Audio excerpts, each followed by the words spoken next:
Test discussion unit 9। और आज के टेस्ट में जो टॉपिक्स टेस्ट होंगे वो होंगे नाउन एंड डिटर्मिनर्स। डिटर्मिनर्स का मतलब है आर्टिकल्स ए, एन और दा। यानी हम ए, एन और दा का इस्तेमाल देखेंगे, कहाँ कहाँ इस्तेमाल होता है और कहाँ कहाँ इस्तेमाल नहीं होता। और हम तीसरी बात ये देखेंगे कि किस तरह से एक आर्टिकल की जगह पर गलती से दूसरा आर्टिकल इस्तेमाल हो जाता है। कुछ वोकैबुलरी के क्वेश्चंस करेंगे, तो स्टार्ट करते हैं। Question number 1।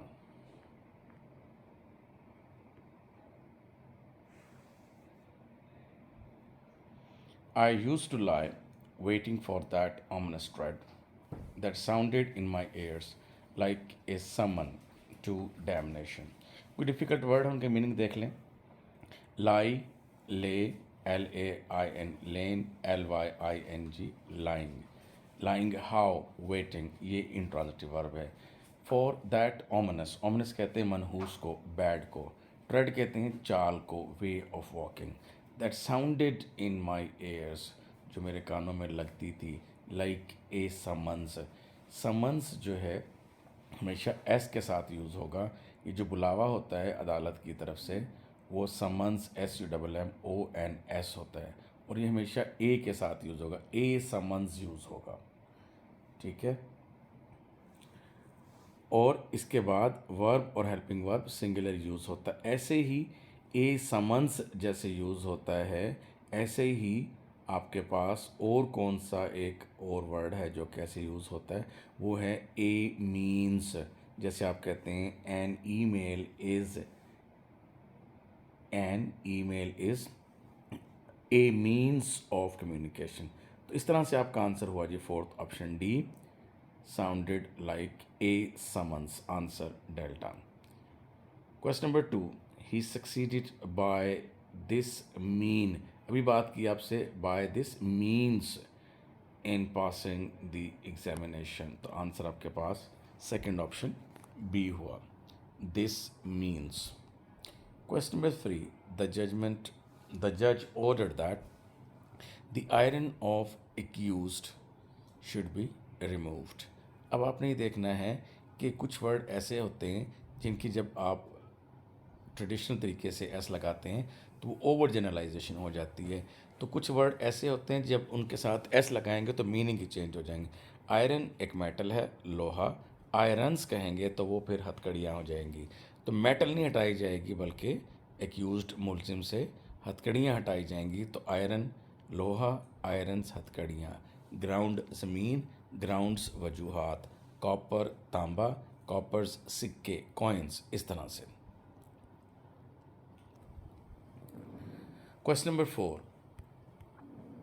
Surely, these disease carrying worms are totally unacceptable, and it is high time the authorities did something about that, about them। अच्छा, इंपॉर्टेंट बात याद करने की ये है कि it is high time, it is time, it is high time जब भी आए तो आगे चलकर आप वर्ब की सेकंड फॉर्म यूज़ करेंगे, यानी पास्ट टेंस। यानी कि यहाँ पे लिखा आपने अथॉरिटीज़ डिड नॉट आएगा, डू नॉट नहीं आएगा। अच्छा, इट इज़ हाई टाइम के बाद सेकंड फॉर्म आती है। इसके अलावा और कौन सा एक्सप्रेशन है जिसके साथ हमेशा सेकंड फॉर्म आती है, वो है आई विश। इस तरह आप कहते हैं कि I wish I did not have to take exams. बहरहाल ये तो आपको एक इजाफी बात बताई। असल में रूल आपका ये है सेकंड ऑप्शन बी में कि वर्मन आना है। कौन कौन से वर्ड्स हैं जिनके एंड पर एस तो नहीं आएगा, लेकिन वर्ब और हेल्पिंग वर्ब उनके बाद हमेशा प्लूरल आएंगे। वर्मन है, पुलिस है, जेंट्री, जेंट्री किसी मुल्क के अमीर तबके को कहते हैं, GENTRY। क्लर्जी जो क्रिश्चियन चर्च का जो अमला होता है, CLERGY, क्लर्जी उसे कहते हैं। इनके साथ आप एस नहीं लगाते, लेकिन इनके बाद वर्ब और हेल्पिंग वर्ब हमेशा प्लूरल ही यूज़ करेंगे। तो वर्मन्स नहीं होगा, वर्मन होगा। अभी एक वर्ड में, जैसे पुलिस, आप कहते हैं ना पुलिसां पै गई ने, पुलिस हैव रीच्ड, तो ये हमेशा अपने साथ वर्ब और हेल्पिंग वर्ब प्लूरल लेंगे। अभी एक वर्ड मैं छोड़ के जा रहा हूँ इसी लिस्ट का, वो है पोल्ट्री, वो हम आगे डिस्कस करेंगे। Question number 5। Experiments revealed the same cells that have also been discovered in rats, gophers, mouses, and hamsters. तो आपको पता है कि माउस की प्लूरल माइस होती है, जैसे लाउस की प्लूरल लाइस होती है, लाइसिस माइसिस कोई एक्सप्रेशन नहीं है। आंसर हुआ जी आपका delta. Question number 6, judged on this criteria. Criterion singular होता है और क्राइटेरिया प्लूरल होता है, इसलिए आप कहेंगे दिस क्राइटेरियन या these criteria. The toward is undoubtedly a flop of monumental proportion, यानी बहुत ही ज़बरदस्त किस्म का फ्लॉप शो था। आंसर आपका बेटा हुआ। Question number 7, there is a common adage, adage कहते हैं कहावत को, प्रोवर्ब को, सेइंग को, in science that more you study the more you study a phenomenon the more confusing it becomes. तो आंसर आपके पास हो गया जी। आर्टिकल लगेगा इसमें द, जब भी पेयर की सूरत में दो डिग्रीज यूज़ हों, the higher you go the cooler it is, या the more we want the more we get, the more we get the more we want, तो ऐसे एक्सप्रेशन में आप आर्टिकल द यूज़ करते हैं। इम्पॉर्टेंट बात इसमें यह है कि सी ऑप्शन के बाद आप देख रहे हैं वर्ड लिखा फिनोमिनन। फिनोमिनन सिंगुलर है, इसलिए इसके साथ आर्टिकल ए लगा है, ए फिनोमिनन। अगर फिनोमिना होता तो उसके साथ ए आर्टिकल नहीं आना था, क्योंकि फिनोमिनन सिंगुलर है और फिनोमिना प्लूरल है।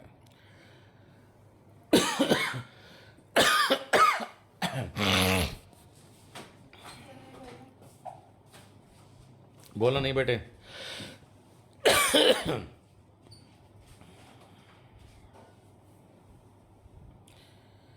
Question number 12, Pakistan one by an innings. Inning बगैर एस के यूज़ नहीं होना, इसलिए आपका आंसर हुआ फर्स्ट ऑप्शन ए। बीटा इसलिए है कि बगैर एस के इनिंग है और चार्ली में एस तो लगा है, लेकिन बाय 3 के साथ रन्स होता है, इसलिए रॉन्ग है। डेल्टा ऑप्शन क्यों रॉन्ग है जी? एन इनिंग का एस नहीं है और 3 का रन का एस नहीं है। आंसर आपका अल्फा हुआ। Question number 13, I will get you much pieces. ज़ाहिर है पीसेज जिनको आप काउंटिंग करते हैं उनके साथ मच तो आ नहीं सकता, और मैनी पेपर मैनी पेपर्स होना चाहिए, फिर मीनिंग बदल जाएगा। ए पेपर की बजाय आप कहेंगे a piece of paper. Fourth option D आपका आंसर है। फर्स्ट ऑप्शन ए में मच की वजह से रॉन्ग है, मच पीसेज नहीं होता। बी ऑप्शन में मैनी पेपर नहीं होता, मैनी पेपर्स होता तो शायद आंसर हो जाता। I get U A paper, मतलब पता नहीं ए पेपर का मतलब क्या है, तो अब लिखने के लिए जब भी कागज़ के टुकड़े का इस्तेमाल करेंगे तो ए पीस ऑफ पेपर का वर्ड यूज़ करेंगे। आंसर डेल्टा हुआ। क्वेश्चन नंबर 14 में there was not much traffic on the roads. Traffic की प्लूरल नहीं होती, इसलिए आप कहेंगे ट्रैफिक। ए और बी ऑप्शन तो इसलिए रॉन्ग हो गए, ट्रैफिक का एस लगा हुआ है। और फिर जब उसकी प्लूरल ही नहीं बननी तो मैनी भी नहीं आएगा, मैनी ट्रैफिक तो नहीं हो सकता, मच ट्रैफिक हो सकता है। थर्ड ऑप्शन सी क्यों रॉन्ग है जी?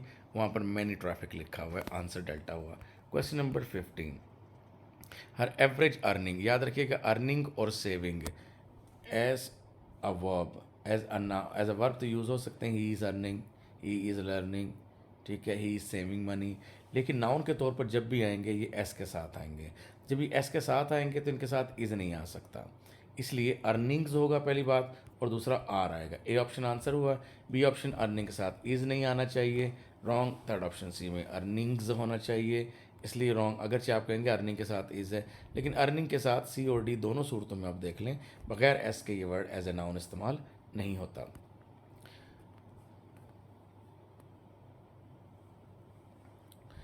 क्वेश्चन नंबर 16, ये क्वेश्चन मोस्टली लोगों का रॉन्ग होगा। The few months later her father suffered heart attack. Suffered के दो मीनिंग्स हैं। एक है सफर्ड का मतलब बर्दाश्त करना, और बर्दाश्त किसी चीज़ को किया जाता है, और एक सफ़र का मतलब होता है किसी बीमारी में मुब्तला होना, और बीमारी में मुब्तला होना सफ़र फ्रॉम होता है। ठीक है बात। अच्छा, अब ये हार्ट अटैक कोई बीमारी का नाम नहीं है, इट इज़ अ फिनोमेनन। तो आंसर डेल्टा हुआ कि हर फादर सफर्ड ए हार्ट अटैक, और हार्ट अटैक इसके साथ आर्टिकल ए आना है। इस बेसिस पे फर्स्ट ऑप्शन ए रॉन्ग हो गया। और उसके बाद बी ऑप्शन इसलिए रॉन्ग हुआ कि उसमें लिखा हुआ है सफ़र्ड फ्रॉम, वो तो बीमारी में मुब्तला होना होता है। ऐसे ही आपका थर्ड ऑप्शन सी देखें, from a heart attack, article a का इसमें यहाँ पर ओमिशन किया गया है। Answer is delta. Question number 17, option A read करता हूँ। I would let the clever ones learn, to learn नहीं आएगा। I would let the clever ones, clever ones learn Latin. अब ये लैटिन जो लर्न का वर्ड यूज़ हुआ है, इसका मतलब ये हुआ कि ये लैंग्वेज के मीनिंग में इस्तेमाल हुआ। ये कॉन्टेक्स्ट बता रहा है कि ये लैटिन लैंग्वेज है। तो आप कह रहे हैं कि learn Latin as an honour. Honour को रट्टा मार लें, एन ऑनर ही होता है। It's an honour for me for example. And Greek as a treat. और ग्रीक मीन लैंग्वेज का नाम है, तो आप यहाँ पर आर्टिकल द यूज़ नहीं करेंगे। फॉर एग्जांपल आप ये नहीं कहेंगे द ग्रीक तो लोग बन जाएंगे। इसी तरीके से the Latin mean Latin speak करने वाले लोग। द लैटिन, अगर लैटिन और ग्रीक के साथ वर्ड LANGUAGE लैंग्वेज लिखा हुआ हो इस स्पेलिंग के साथ, तो फिर आप कहेंगे the Greek language, the Latin language. बहरहाल जी आंसर अल्फ़ा हुआ। बीटा इसलिए रॉन्ग है कि आर्टिकल दा लगा हुआ है, द लैटिन के साथ वो तो लोग बन जाएंगे। और एज ए ट्रीट आना चाहिए, एज ए ट्रीट। ट्रीट की प्लूरल बनती हैं ट्रीट्स, तो इसलिए आप इसके साथ आर्टिकल यूज़ करेंगे। थर्ड ऑप्शन सी देखेंगे, द ग्रीक लगा हुआ, द ग्रीक का मतलब तो लोग हो गए हैं जी, एल ए ग्रीक। और डेल्टा ऑप्शन में आपने देखा कि एन ऑनर आना चाहिए था और ट्रीट के साथ ए। डी ऑप्शन में दोनों आर्टिकल के रूल की वजह से मिस्टेक्स हुई।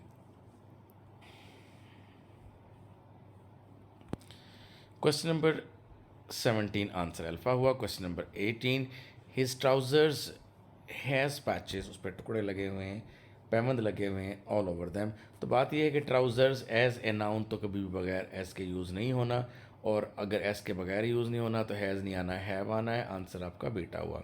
ए ऑप्शन इसलिए रॉन्ग है, ट्राउजर्स हैव होना चाहिए था। सी ऑप्शन इसलिए रॉन्ग है, हिज ट्राउजर्स हैव आना चाहिए था, और हिज ट्राउजर्स हैव आना चाहिए था। डेल्टा भी इसलिए है, और ट्राउज़र के साथ इट नहीं आएगा, आगे चलकर दैम आएगा। डेल्टा इसलिए भी रॉन्ग है। हाँ, ट्राउज़र अगर एडजेक्टिव के तौर पर आए ना, जिस तरह आप कहते हैं कि मैंने एक सूट ख़रीदा है, मैं पूछता हूँ कौन सा सूट, विच सूट। अब सूट को बताने के लिए जो भी वर्ड आएगा वो एडजेक्टिव होगा। तो आप कहते हैं मैंने एक ट्राउज़र सूट लिया है, तो अब बगैर एस के ट्राउज़र यूज़ करेंगे और वो एडजेक्टिव होगा। Question number 19, first option and A, मैं बी ऑप्शन पढ़ देता हूँ, आंसर बाई चांस आ गया। Frozen poultry is thawed fully before cooking.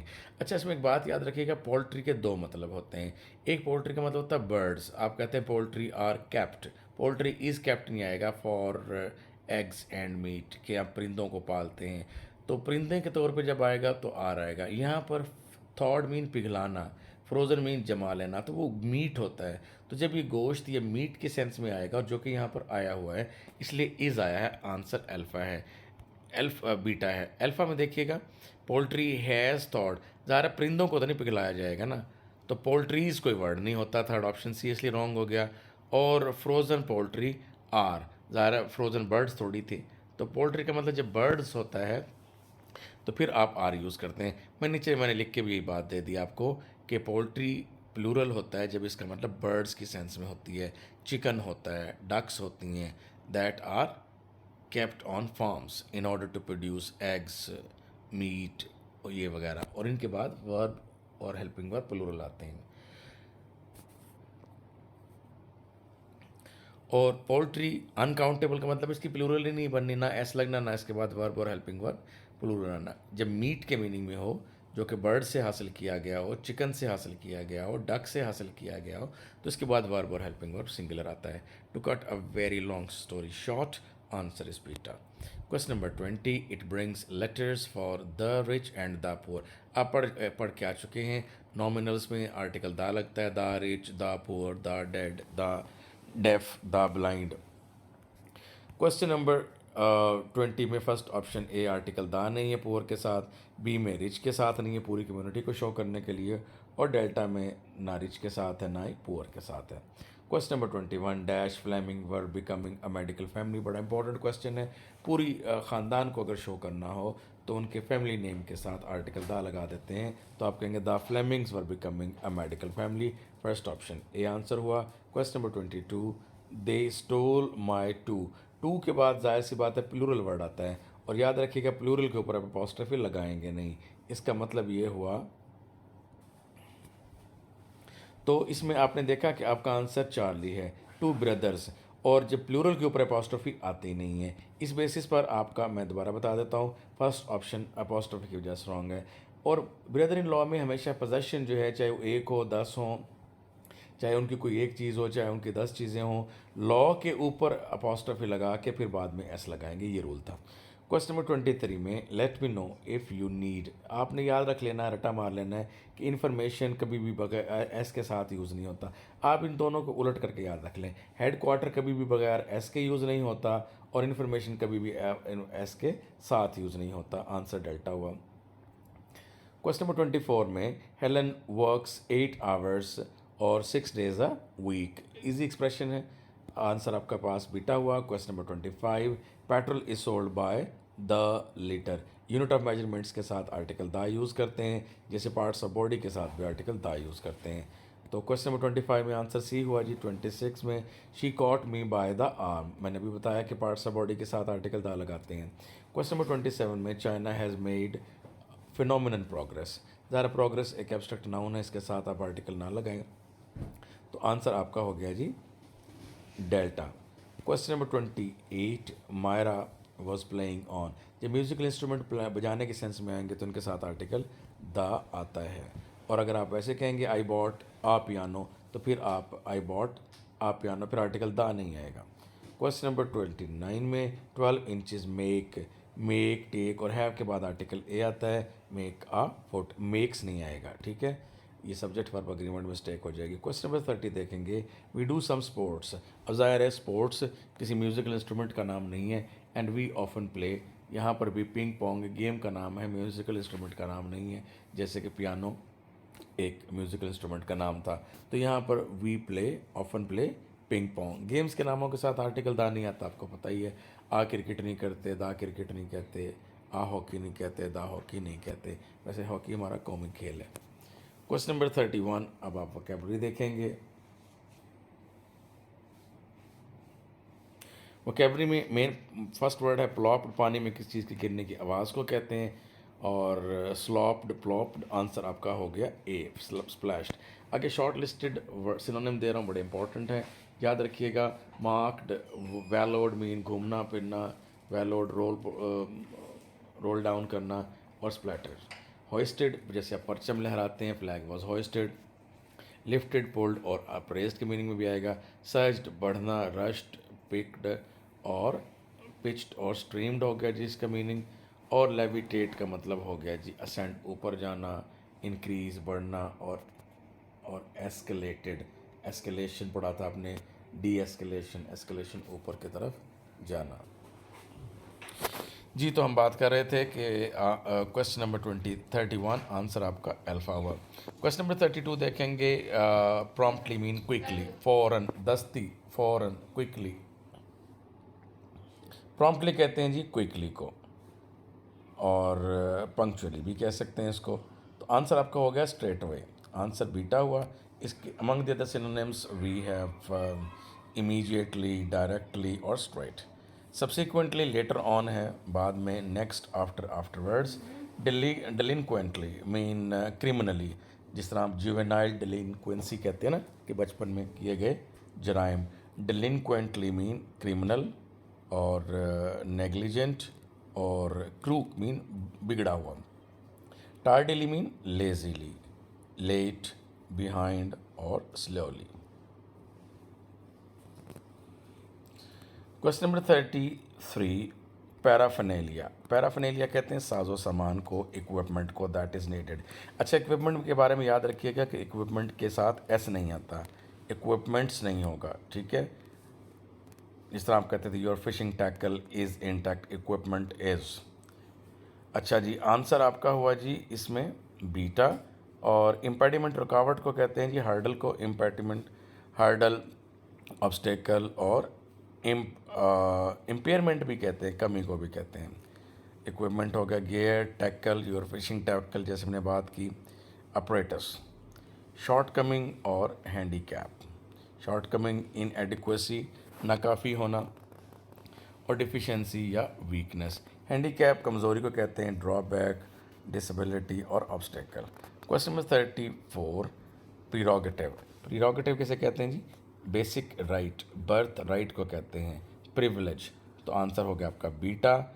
और रिक्वायरमेंट ज़रूरियात को कहते हैं, प्रिविलेज ऑनर फ्रीडम और फेवर को कहते हैं।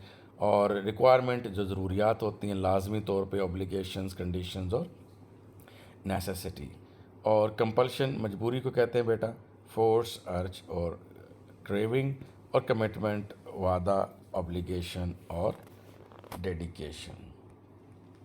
क्वेश्चन नंबर 36, पिज़ाज, ज़ील, जेस्ट, जोश, जज्बा, आंसर स्टाइल, आंसर चार्ली हुआ।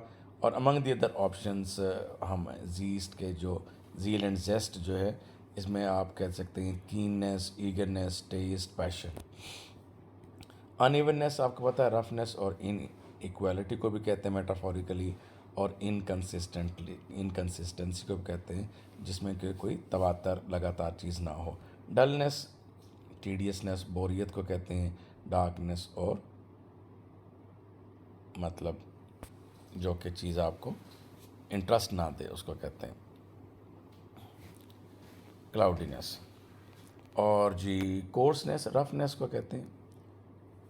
और हार्शनेस भी कह लें आप उसको, इनडेलिकेटनेस भी कह लें जिसमें कि डेलिकेसी ना हो। क्वेश्चन नंबर 36, पेंसिवली, इंतहाई सोच विचार के साथ। इंपॉर्टेंट बात यह है आपके सोच विचार करने वाली कि ऊपर इंस्ट्रक्शन में एंटोनिम लिखा हुआ है, तो बी और सी तो रिफ्लेक्टिवली और ब्रोडिंगली सोच विचार करते हुए, ये तो इसके सिनोनिम्स हैं। ए में डोलफुली उदास, सैड को कहते हैं। तो ब्लैंकली होता है बगैर सोचे समझे, ब्लैंकली, वेकेंटली, इंडिफरेंटली, इम्पैसिवली, आंसर डेल्टा हुआ। डोलफुली, सैडली, मिजरेबली, चीयरलेसली। और रिफ्लेक्टिवली सोच विचार करते हुए, पेंसिवली और सीरियसली। ब्रूडिंगली, ग्लमली, पेंसिवली, वही thoughtfully. Question number 37, despite the dash of many of their colleagues. अब आपको पता ही है कि सम के डिस्पाइट में दो कंट्रास्टिंग वर्ड आते हैं। Some scholars have begun to emphasise, उन्होंने जोर देना शुरू कर दिया है कि पॉप कल्चर एज ए की फॉर डिसाइफरिंग, मीन खोलना, डिकोड करना द मिथ, यानी वो इसकी पॉजिटिव होने पर यकीन कर रहे हैं। तो पहले वाले जो हैं वो इसको नेगेटिव समझते होंगे।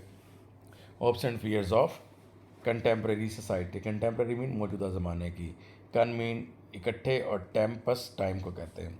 तो भाई ये ज़ाहिर सी बात है कि उन्होंने डाउट किया, एक ने जोर दिया है इस बात पे, दूसरे ने उस पर शक किया है। तो आंसर आपका अल्फा हुआ, स्केप्टिसिज्म, डिसबिलीफ, सिनिसिज्म और डाउट। इंथ्यूजियाज्म, ईगरनेस, गर्मजोशी कहते हैं, क्रेज़ को और कीननेस को कहते हैं। डिसर्नमेंट, अंडरस्टैंडिंग, जजमेंट, अक्यूमन और सेंसिटिविटी को कहते हैं। और एंटीपैथी, सिंपैथी का एंटोनिम है अपोजिशन, हॉस्टिलिटी और डिसलाइक को कहते हैं। Question number 38, the painting was larger than it appear to be. यहाँ से आपको शायद लगा होगा बहुत बड़ी है तो कोई शान शौकत और एम्बेलिशमेंट वाला वर्ड होगा, ऐसी बात है नहीं, क्योंकि कॉमा के बाद उसने रीज़न बताई है, for hanging in the darkened recess of the chapel. Recess गहरी जगह को कहते हैं, पीछे वाले हिस्सा जो उसको कहते हैं। तो डार्केंड था, जब ये डार्केंड एरिया में था तो ये नुमाया तो नहीं होगा ना, एम्बेलिश तो नुमाया करने को कहते हैं। तो इसलिए यहाँ पर आपके पास वर्ड डिमिनिश आएगा, डार्केंड एरिया में वो डिमिनिश, उसकी चमक कम हो जाएगी, रिड्यूस्ड, श्रैंक और बेलिटल्ड। आंसर चार्ली हुआ। अल्फ़ा में एम्बेलिशमेंट मैं बता चुका हूँ आपको, एक तो ओवरस्टेट करना है, एग्जरेट करना है और डेकोरेट करना है। और इम्प्रूव्ड, बेहतर करना, बेटर, रिकवर्ड और करेक्टेड। जेपरडाइज, डेंजर्ड, एंडेंजर्ड, ख़तरे में डालना, रिस्क्ड, एंडेंजर्ड और exposed.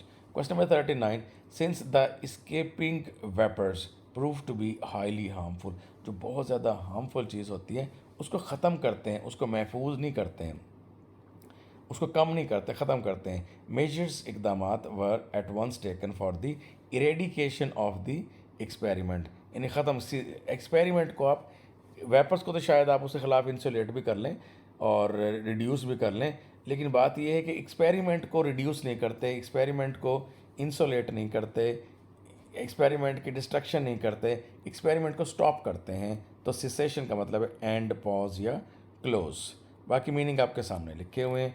Last but not the least, spelling always matter और it's a matter of concern. Retrospection, retrospective, जब भी वोकैबुलरी का वर्ड याद करेंगे उसकी स्पेलिंग ज़रूर याद करेंगे। तो रेट्रोस्पेक्शन याद करना, देखना माजी में, आंसर आपका डेल्टा हुआ। This is the end of your test discussion. अल्लाह हाफ़िज़।